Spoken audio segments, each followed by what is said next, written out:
ভগবানের আরতি করলাম জানো বাবা, তবু তোমার ভগবান প্রসাদী খেল না।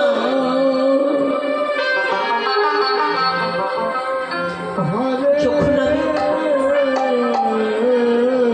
এই লাঠিটা দিয়ে তোমার ভগবানকে মারতে গেলাম, তোমার ভগবান এসে আমাকে জড়িয়ে ধরলো আর বললো, রে গোপীনাথ, আমি তো কখনো নিজের হাতে প্রসাদী খাই না। যদি কোনো ভক্ত নিজের হাতে তোমার ভগবানকে প্রসাদী খাইয়ে দেবে, সেদিন তোমার ভগবান প্রসাদী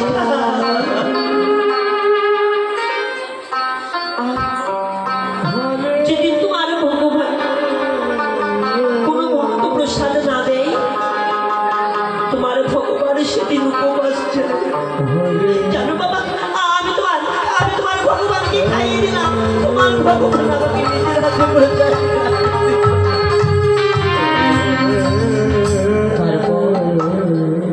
তারপর আমি তোমার ভগবানকে প্রসাদ দিয়ে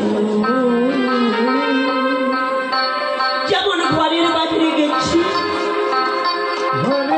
ফিরে এসে দেখি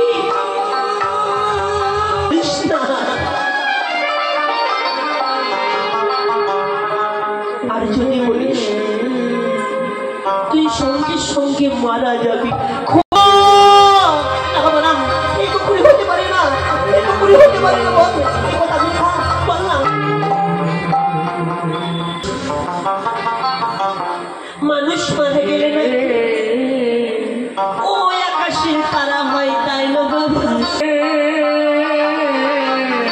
আমি যে ওই আকাশের তারা হয়ে যাবো, তাই না বাবা? খুবা খুবা আমি অমন করে বলিস না, অমন করে বলিস না বাবা।